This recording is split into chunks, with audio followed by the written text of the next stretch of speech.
And welcome to today's edition of Dr. Carole's Couch. I'm your psychiatrist host, Dr. Carole Lieberman. Well, today's show is called Iran War, How to Tell the Truth from the Lies.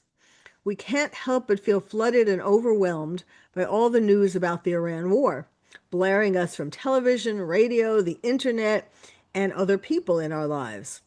It can be frightening, especially if we don't know who or what to believe. So today's guest, Dennis Kneale, will help us do just that. You may recognize him from his anchor stints at CNBC and FOX Business, or from his senior roles at the Wall Street Journal and Forbes. His specialty is separating the truth from the lies and correcting misinformation. His forthcoming book, Oregoners, focuses on the downfall of Oregon, but its lessons about misinformation are universal.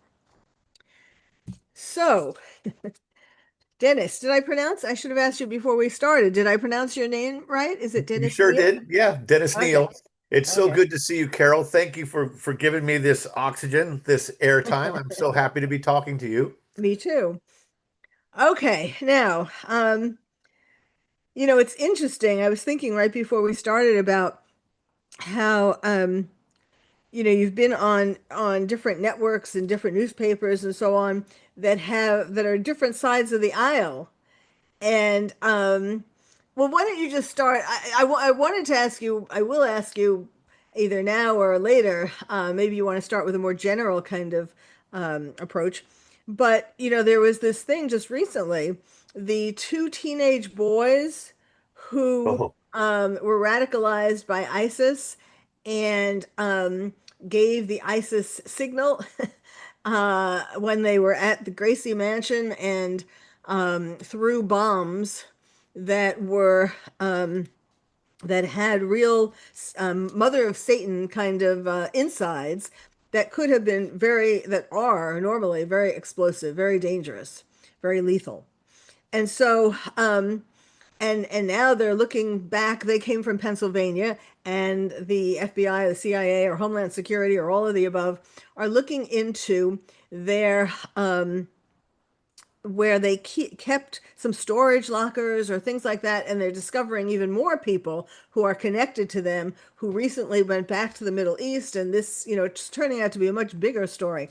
But yes. but CNN called them two teenagers, Two like, crazy kids who might have been out for just a normal day. And yes. then, whoa, fate intervened and they ended up getting arrested for this. Whoa, that's just crazy. My gosh, and Carole, forgive me for stealing the baton from you on the football. Go right But ahead. but then CNN itself with its own standards, quote unquote, Yeah. sarcastic air quotes, Yeah. CNN takes down their post to these two reporters because it's so violated their own standards. And so we used to talk about the fog of war. We need a better metaphor that's far worse than fog because this is the opacity. This is a total blackout on truth in many ways. And I was just moments before we started looking at this incredible post on X. I've been shocked that U.S. bombs hit a girls' school in Iran, maybe Tehran, and they killed 160 girls, and this is horrible. And then I felt like, yeah, but you know what? You guys are putting that girls' school right next to a military site on purpose. You wanted it to happen. But then I see media reports from Reuters and other big media companies saying, look, we've confirmed and we've talked to U.S. government officials, defense officials who say, yes, it does look like the U.S. did this terrible bombing. And then I see this amazing set of tweets and posts from Iran expert sources saying, no, this was an Iran Revolutionary Guard missile with a picture of the thing. Ah. And that this was not a U.S. attack at all. And how fast, though, does the media bother to report a new Yeah. revelation like that? They were certainly very quick to report every single assertion of the Hamas terrorist government when Israel was retaliating in Gaza. And they're certainly quick to report anything the Iranian government will say here. But there's a second kind of misinformation. One thing, there are these fake videos going on there that Iranian sources are putting up there. But the stories on that, those fake videos, Carol, only showed up in foreign outlets that I looked at. There was none Mhm. on the US. So there's a second kind of misinformation, and that is the old 1960s game show. It's not what you say that counts, it's what you don't say. And I Mm. think the media are not saying a lot of things. On the oil markets yesterday, oil suddenly, which was going up, up, up. Oh my gosh, the Hormuz Straits are closed. It's 20% of the oil supply. Oil suddenly plummeted 31%. It's unheard of in a single day because it was all bull. It was Uh-huh. the oil was going through the Hormuz Straits. It's just that the ships had turned off their guidance and their radar to make it harder for missiles to find them. Apparently, if you believe what you read on X, and a lot of what you read on X turns out to be pretty accurate. Yes, more accurate. You read things on X that, yes, you don't see in the legacy media. Right. Um, it reminded me what you were just saying about, I hadn't seen that part, that it turned out to be really an Iranian missile. Yes. But it Yeah. reminds me of what they did in when they claimed that Israel hit the hospital in the Gaza Strip, Right. and it was really a Hamas Their rocket own that hit the misfire. hospital. Yes, And with the Iranians, you have to wonder whether it was a misfire or right. whether it was an intentional hit on their own people to make them martyrs and Yes, sacrificial lambs to win a PR war or something. I yes. mean, I cannot believe what's happened with the American media and the Democrat Party and their almost un-American reaction to this Iran conflict. And I do remember, I could swear it, 20 or 30 years ago, when U.S. troops are in the middle of battle, when they are in harm's way, you shut up in criticism and you wait. Yes. And they were on air and on X within, boom, minutes. If unless it's hours and I'm wrong on minutes, but I'm so sorry to see that. And I don't think that they're accurately telling the real story of the success. Let's remember that none of those same people were in favor of the hit on Iran originally that destroyed a lot of the nuclear capability. They were against that and they said it didn't work. And now the very same set of people is saying, what are you attacking for? You destroyed their nuclear capability already. Uh-huh. Uh-huh. There Yes. is no admission to the lying and the contradictions and the hypocrisy and the media, which used to be a watchdog calling that out, is now a lapdog pro what is the right word? Passing that farther out, Uh-huh. Uh-huh. proliferating it. Uh-huh. Yes, and like telephone, the message gets more and more, distorted Yes. as it goes along. Um, okay. Well, it must have been, well, when did you when did you start, feeling strongly about all this misinformation? I mean, obviously, presumably before the Yeah. Iran War. And what was it like being at some places, being employed at some places where they do cause misinformation? Yeah. I tell you, I was kind of naive for a lot of my journalistic career. By more than 30 years, I really thought we were kind of members of the church, so to speak, and really out for truth and really doing our best to be objective and to at least hide our biases and stuff like that.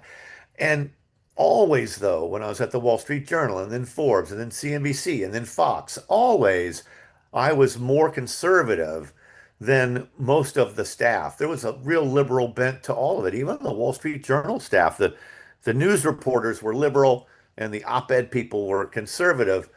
Then I'm at CNBC during the meltdown of 08, 09, and I've only been there a little while, maybe a year or something. And everyone on air is just selling doom.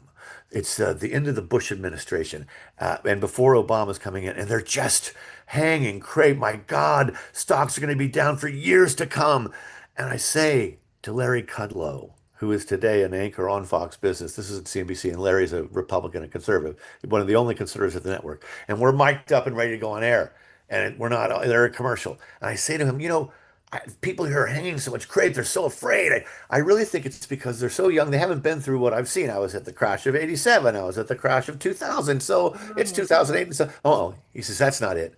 But then he won't say it because he's mic'd up. He doesn't want the control room to hear. And he writes on a piece of paper in front of us with a ballpoint pen. He says, liberals hate Bush.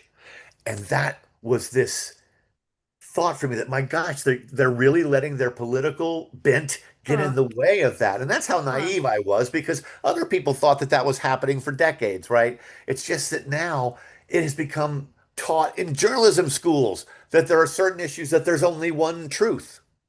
As when the LA Times decided it was going to ban any letters to the editor or op-eds that questioned climate change and global warming.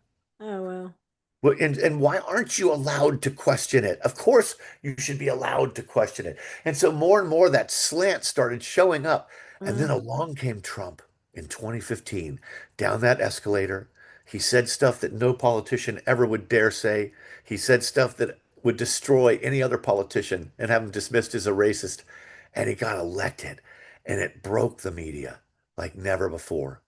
And now they shut out the other side. Now they shame themselves almost daily.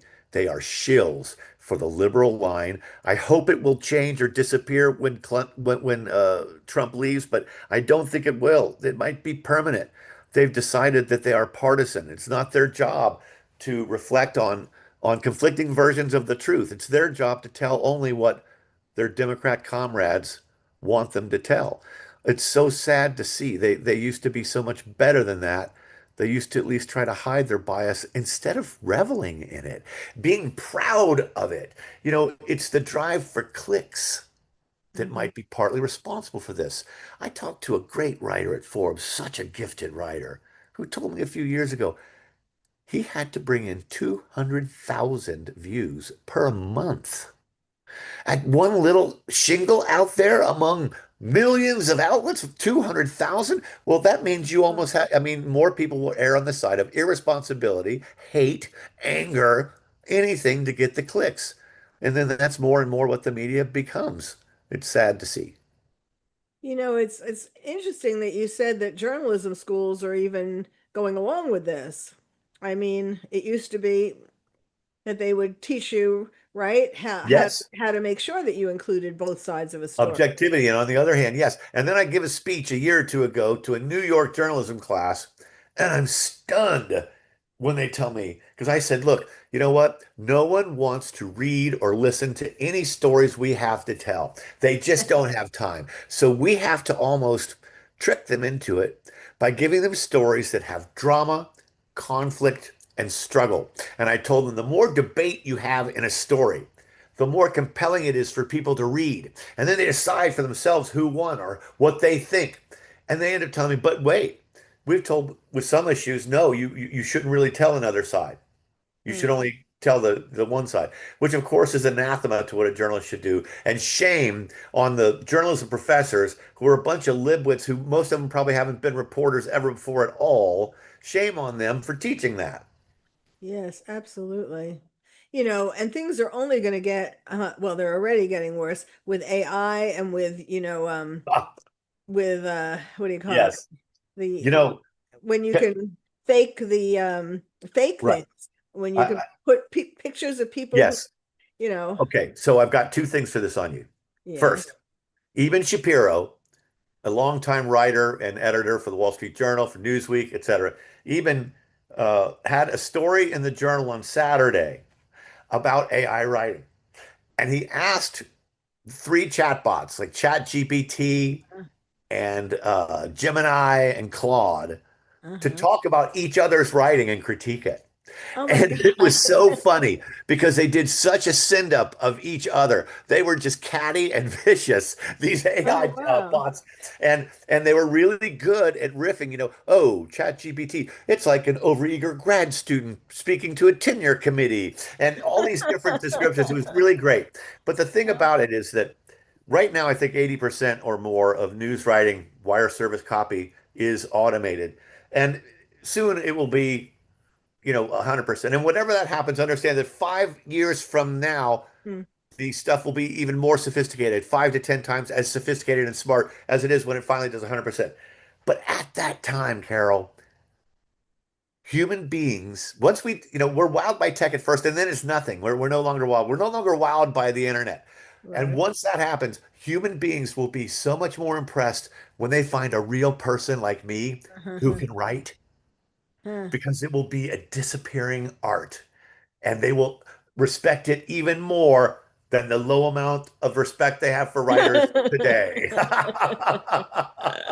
Well, yeah, tell me about it. Like with what's happening on Amazon, where books are being put into thrift shops and so on and taken off of authors' platforms. You don't Oh, know yeah. about that? Yes, it's more prevalent than I even realized, but yes. There Um, is so much more censorship going on throughout all levels of our society, and not just from government. And it has creeped in everywhere. And the first reason that that was allowed to happen, and the first mistake we made, is we started to allow the usage of this phrase, harmful content, as if words uh, or images can leap off the screen and smack you in the face. yeah. When if someone reads something that makes them smack me in the face, I should blame the smacker, not the writer. And this idea of harmful content, because once content is now harmful, well, now we have to restrain it. Now we have to punish it or penalize it. Now you have the UK, formerly a land of somewhat free speech, putting 2,000 people in jail for stuff they merely said or reposted online. It's absolutely horrible. But also, I went to a couple of different PR sites where I wanted to put up my own press release on my podcast, What's Bugging Me, on my book, The Oh, I Leadership forgot to Genius mention of that. What's bugging me? Yes, Elon go ahead. Musk, yes, on my next book, Oregoners, and I try to get these now. My podcast, What's Bugging Me, is controversial. So I write a controversial press release. The services turn it down, or the websites they try to plant it in turn it down. Anything that mentions Trump in a headline, they turn it down. They say this could hurt people's feelings. This could offend some. You know what?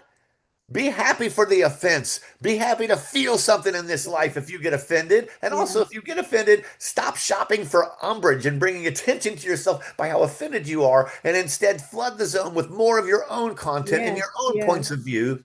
Absolutely.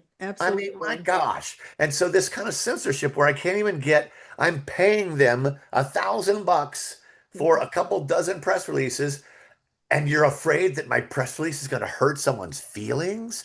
When did we turn into such a land of total babies with Yeah. safe places and Yeah. microaggressions? Anytime you have to describe something as a microaggression, it means you're being a flippin' wussy because it's not an aggression at all. I agree with you 100%. And at that, we need to take a break. Yes, micro, I know. I know. All right, my guest is Dennis Kneale. We will be right back. We're talking about the Iran war, how to tell the truth from the lies. So stay tuned.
Welcome back to Dr. Carol's Couch. I'm your psychiatrist host, Dr. Carole Lieberman.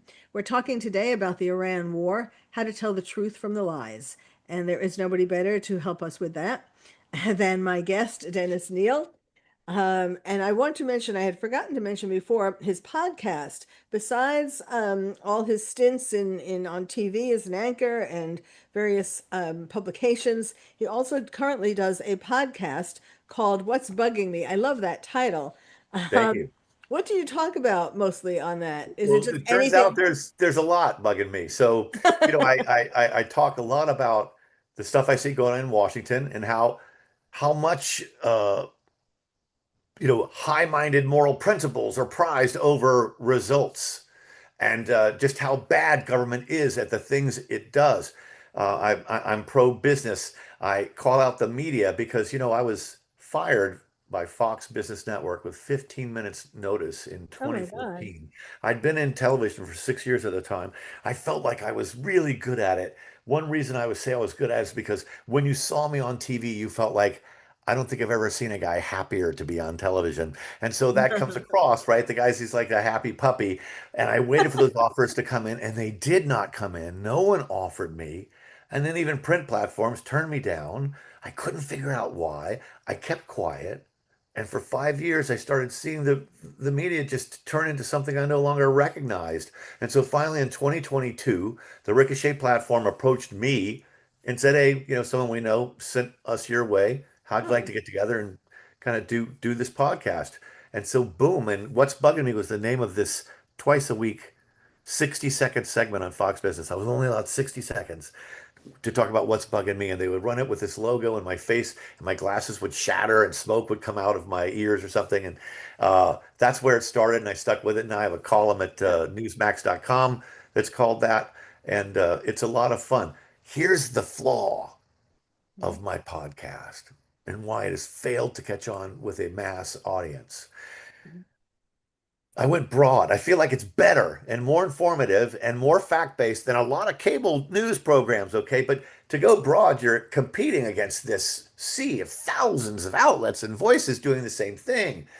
I should have gone vertical. An example is I've just moved to South Florida after Everybody's moving to 43 Florida. years in New York, 43 years, Brooklyn to Boca, baby. Now, if I do redo a podcast on moving to Boca from Brooklyn and That's good. Florida investments, and it's a vertical instead of that broad national aim, I'll bet you I'll get vastly more Yes, viewers. but It then won't be you'll bugging me only as much.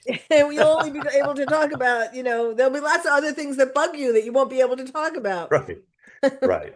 What about my needs, for gosh sakes? Right. Well, okay. So, but what did Fox Business say they were firing you for? It was the most interesting thing because it was me and two other guys. And 6 months earlier, the three of us had been in the president's office in a vociferous argument over something. And I was right and they were wrong. But it was two against one there. But then they bring all three of us in because Maria Bartiromo, whom I just love and adore, and who is just a legend, and rightfully so, and is one of the hardest working journalists I've ever seen. Instead of being a prima donna, she's just been hired away from CNBC. CNBC insulted her. They weren't going to give her any kind of increase in her contract, maybe a cut. She leaves them at really the last one-third of her career, maybe, and goes to this lesser network, Fox Business, still nowhere near close to CNBC. And then she beats them. She beats Squawk Box. She ends up getting higher ratings. She's amazing. Well, to get her, they had to pay her like a 6 million a year. And so Fox News, the parent, told Fox Business, Oh, wow. "Hey, you got to cut $1 million out of your budget." So they Uh, brought in me, they brought in the two producers I'd been fighting with, and they fired all three of us at the same time. And I felt so close to them. I felt like I forgive everything from the fight, now that we've got this common yeah, yeah, catastrophe that's happened to us. So I waited for those offers to flood in yeah. because damn, I'm good. And nothing.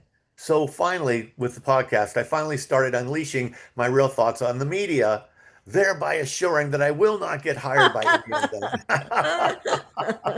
But at least you'll know the reason. Right, so be it. Yeah. Yes, I know. It is frustrating. Um, okay. Well, why don't we talk about what you think are some of the worst pieces of misinformation or lies that have been coming out. We talked about the CNN lies about the two teen boys who were just having a lovely afternoon in New York Yeah, and yeah. bombing the Gracie Mansion. I do have to say that as much as I am against terrorists bombing anything in anywhere in America, um, I'm happy that they picked Gracie Mansion. Oh, Because that's I can't dark. wait to get rid of Bum Donnie. That's dark. Oh my Yes. gosh. You guys might want to snip that. It might go viral. I'm telling you, that's very funny, especially for a psychiatrist to say that. Uh, If a client of yours, is that what you call them, I clients, call them patients. They were patients. customers, patients, they're sick? Okay, if a patient of yours came across with that, I don't know. I think you might be scribbling in your notebook. Well, that's true. I But would. comedy, the thing is, comedy requires either a cruelty or an inappropriateness. I read this great definition once about laughter, that it comes from a nervous place in the stomach where you're not sure whether you should laugh at this or not. And that nervousness Yes. that sparks this laughter. And so sometimes, I saw this trans comic on X the other day, big fat guy who says now that he's a woman. I think that I have that direction right. And he's saying, they talk about trans and kids and blah blah blah. He says, but I just think, we should just, kill as many kids as possible until they finally let us in whatever restroom we want. Well, that's so inappropriate that, people started laughing because it's just so dark and so wrong to say that. And what the other thing that has to hook in is it has to be some truth to it, because there's been now like 9 or 10 trans shootings in schools and elsewhere. And these people, some of them are on hormone treatment, and we know what PMS can do to someone. So sorry, it's going to go for a Yes, that's controversial true. joke That's there. true. Yes, I usually think about that as far as going from female to male and getting a lot of testosterone. But that Yeah, is true. The female hormones can act, on somebody, on a male in strange ways too. But yeah. okay, so yes, I know. Okay, well, let me just back up a little bit. I'm a born and bred New Yorker. When 9/11, I moved to California after I finished my psychiatry residency at Bellevue. Huh. When, Bellevue, famous. when, yes, best place. When 9/11 happened, therefore, I was already in California. Oh, Um, but since my heart was still in New York, and since the terrorists on 9/11 destroyed part of New York, that is what moved me. Also, the fact that I thought terrorism, I still think it's coming true what I said, and I didn't know anything about terrorism at the time, but I just had this feeling that terrorism was going to be the worst, the biggest danger to our lives, and it certainly is true. we're getting And there.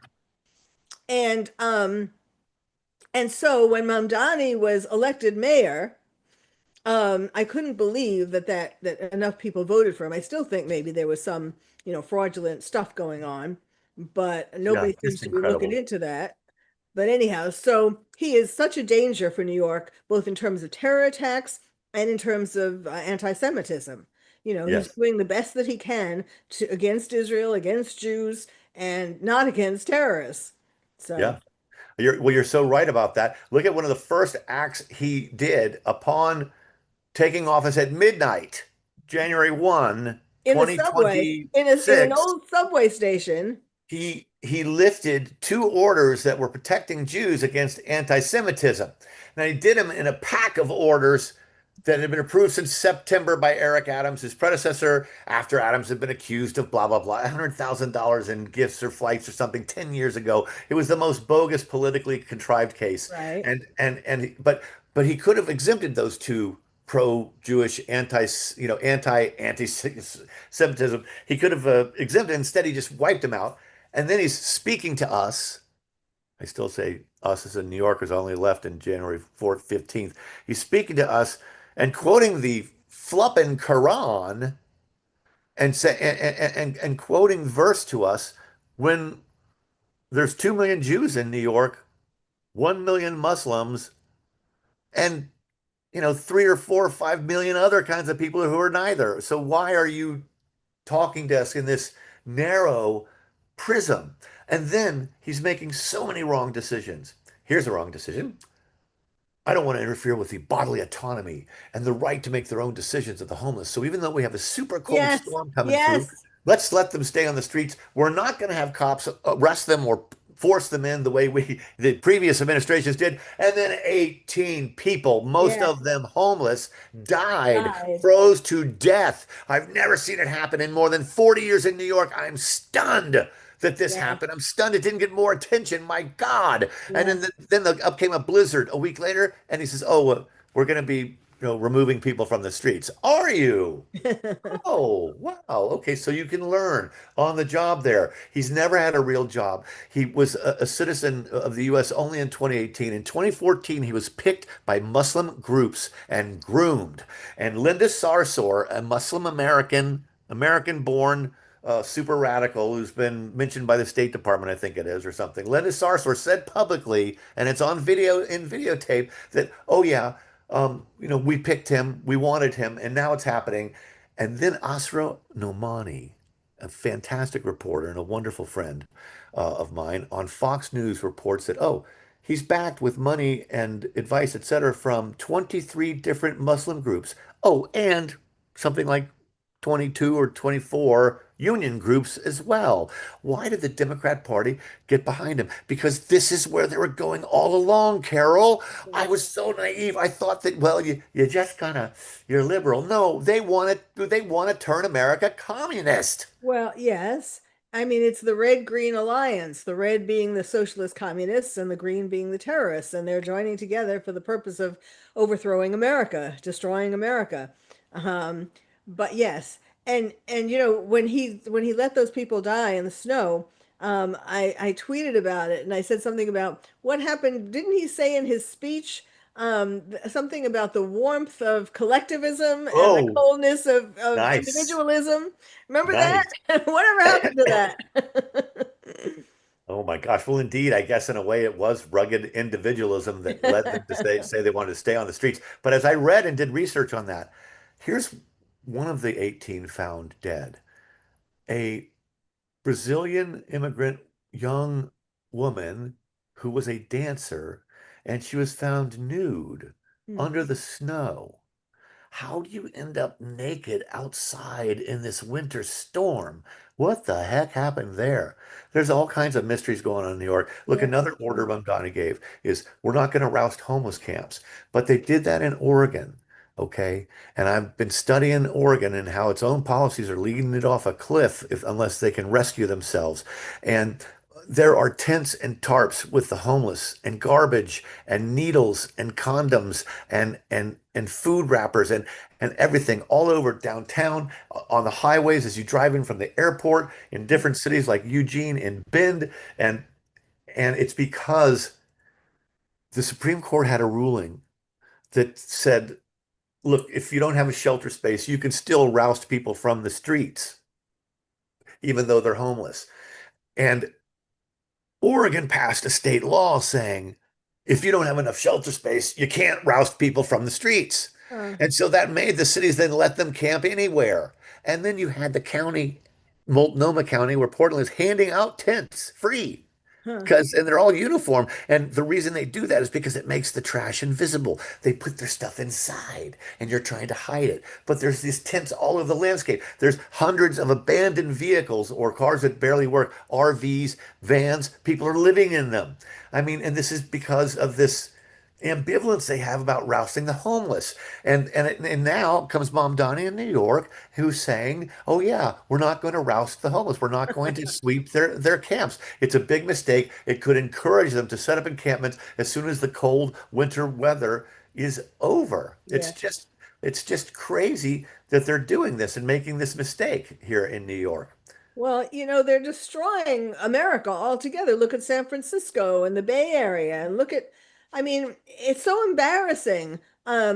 When you from with people from other countries, for people from other countries that used to think of America as this big, great place, and now there are so many cities with tent cities, and of course, um, it all comes from the closing the state hospitals because the And the whole illegal immigration. well, Yeah. yes, and And the that state right. hospitals, yeah, that's a biggie. I really think in the same way. that we have private for-profit prisons. I think that government should provide tax incentives and other ways to encourage the creation of private, for-profit, short-term insane asylums or emergency tanks or some type of thing to get them off the street and try to Yeah. get them clean off drugs because the homeless movement is in denial of what portion of their customers are drug addicted or mentally ill, but is far higher than the industry Yes. itself will admit. You know, that's the other thing my book Oregoners is delving into. It's out later this year. Is the homeless industrial complex, as the activist Kevin Yes. Dahlgren on X calls it. He puts up these heart-wrenching videos of homeless people he interviews or films who are living on the streets and super hopped up on drugs. And he feels like the homeless charities. A study just came out. The government didn't even know how Yes. much they were really spending. There's so I many. I know what you're talking about. And this study found 500 spending sources of government for homeless. And in a year in the Portland metro area, $727 million Hmm. spent for a homeless population of about 20,000, the entire Tri-County area or yeah. And that's just enormously expensive. You could put them, each of them up in a one-bedroom apartment in Oregon for a much cheaper cost for 3 years. I did Yes. the kind of Yes. math on this. Yes. And and yet Kevin Dahlgren points out that if they succeed in getting homeless people off the streets, they put their charity out of business. Yes. They lose their jobs. Yes. And so, as they've been spending millions with an actual special homeless tax, they've been having an increase in homelessness. It's being fed by the funding. People come here because they hear, I'm not here, but they go to Portland and they go to Oregon because they hear it's cushy there and you can get benefits instantly upon just settling in the city. And it's just gone way too far. And I had one guy, I'm sorry to filibuster, I'll stop right after this. I had this one guy, Dan, the driver, for 4 years in the early 2000s. He was homeless on the streets and addicted to opioids. He now drives a $125,000 Cadillac Escalade. He's got his own car service company. He's got a couple drivers working for him. He's totally rebuilt his life. And he told me the problem here is we do everything we can to make being homeless as comfortable as possible. Here's free needles that are clean. Here's tin foil for chasing the dragon. Here's plenty of food. So much food it turns into rat feed because they're feeding too much food to addicts who don't have much appetite anyway. He said, if you want to end homelessness, make it as miserable as possible. Yeah. Well, how did he get out? He got out because he finally hit bottom and got off drugs first. And that's how he then no longer was homeless. And how did he get off drugs? He kicked the habit. He got into some On kind of his own, program. or he got into a program? Yeah, finally, way back when. Sure, Yes, I mean sure. that's the problem. To the extent that people that the homeless are just given like little homes, tents, or not tents, but like, they're building these cities where there are reasonably cheap apartments, and they give them to the homeless, and then but it doesn't last. Like they still don't get their life together because they're Right, not getting the psychiatric because treatment. of these other problems. Exactly. Kevin Dahlgren says we've got to stop calling this a homeless crisis and start calling it an addiction and mental illness crisis because Yes, that's yes. what contributes and leads them to be homeless. This thought that a regular hardworking person who stays employed, has a good job record, no addiction, ends up homeless because, oh golly, I just can't even afford my apartment. I just find that very hard to believe. You don't have friends or family you could stay with in the meantime. You don't have, I mean, it doesn't have to be that Yes, helpless. yes, We yes. don't have to be that kind of unable to support ourselves. But there is, as a couple people told me, my Uh, sources in Oregon, they just they want this to be the ultimate welfare state and they want to take care of everybody, even those of us who don't even need it. Well, we have to, it's time for another break, but I just want to say in California, it happened recently with the money that was supposed to go to the fire victims, the Palisades fire. There was all Yes, this money, fundraisers and so on, and they got a lot of money together. Didn't go to the people who lost their homes. It went to these homeless organizations that you're right. talking These about. NGOs, yes. And their cost of solutions is super high. We can talk about it if you want more Yes. information. Yes, yes. All right. For now, we need to take a break. My guest is Dennis Kneale. We're talking about the Iran war, how to tell the truth from the lies, and we will talk more about that when we come back. So stay tuned.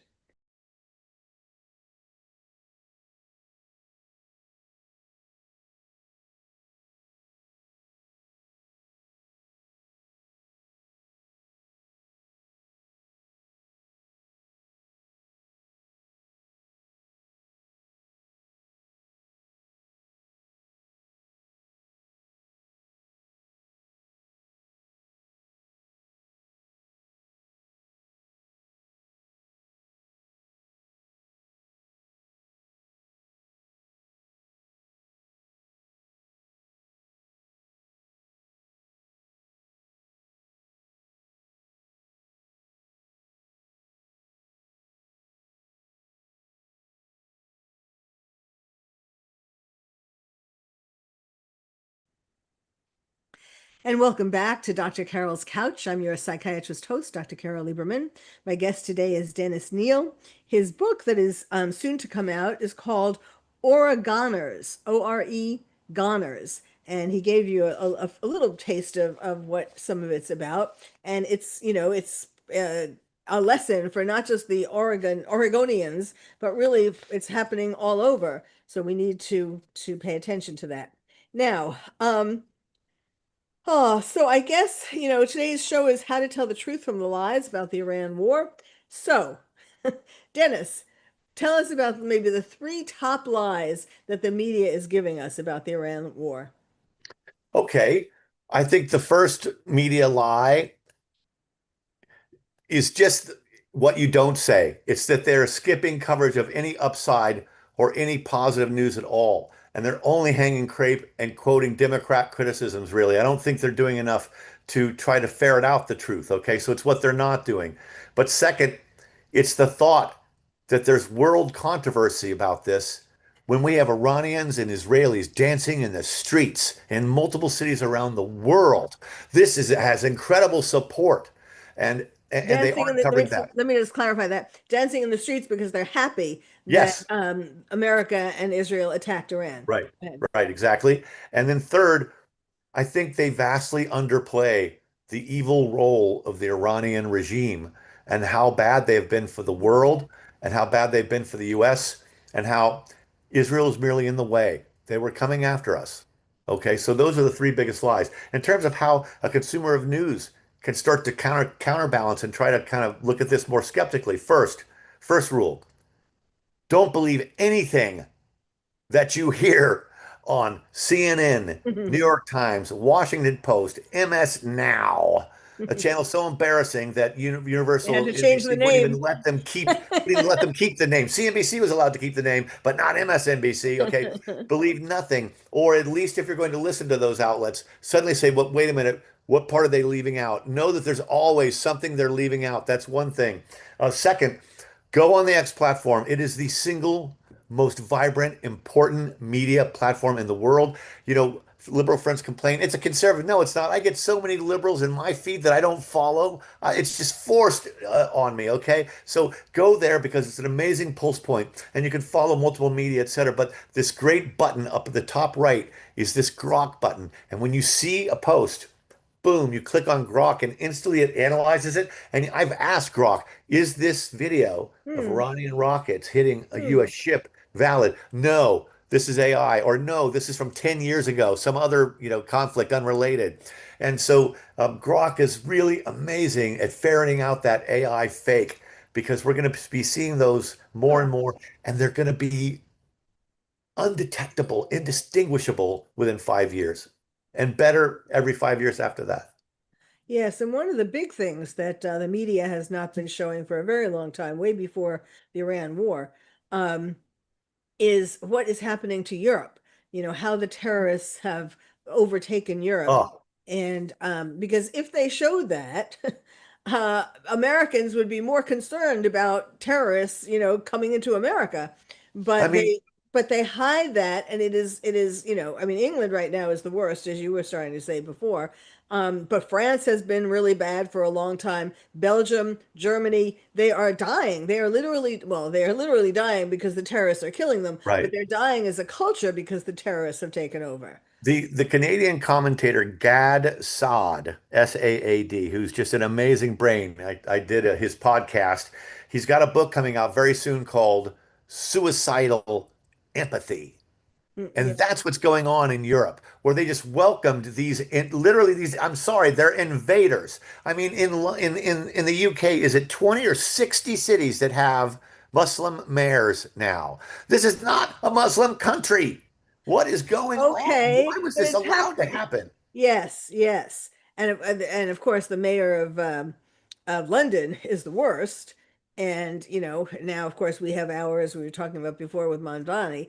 But even in America, there are, because when I was talking about 9/11 before, how that was when I decided to become the terrorist therapist and help people with terrorism and all this kind of stuff. And not just helping people cope with terrorism, but warning people. I mean, I have another podcast where I just talk. I don't have guests because I want to talk about this.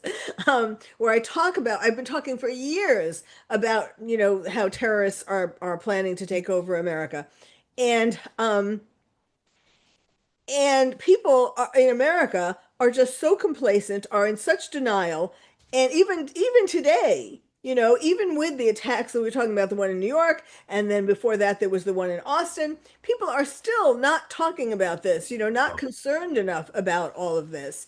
And I was going to say something else, and now I can't remember. But oh yes. So when 9/11 happened, I mentioned that I really didn't know anything about terrorism. So I quickly, went about learning about it. And I went to a lot of conferences with people who already were experts in the field and read books and things like that. And at these conferences, people who are leaders in terrorism um, talked about how the way terrorists are going to take over America is not now by more 9/11s, or not just that, not that kind of really tremendous sort of spectacular kind of attack, although there will be more attacks, obviously, but it's going to be through gradually invading politics, the media, and education. And that is exactly what has been happening. And, we are having now, not all Muslims are terrorists, I always have to say, and not all terrorists are Muslim. However, the ones that are getting elected to positions in America have very nefarious plans. And like, just look at the squad in Congress, for example. They shouldn't be there. And so we do have to worry about, and they have been taking over education and the media, like what you've been talking about. So, this has been happening for 25 years. And America's, Yes. it boggles my mind. It really upsets me We're how asleep. dumb, yes, how asleep we are. We're asleep. Too many of us are what Elon Musk refers to as NPCs in video game world, non-player characters. You're Huh. back there in the background, just in your rut, doing your thing, not looking at the world and not a part of the game.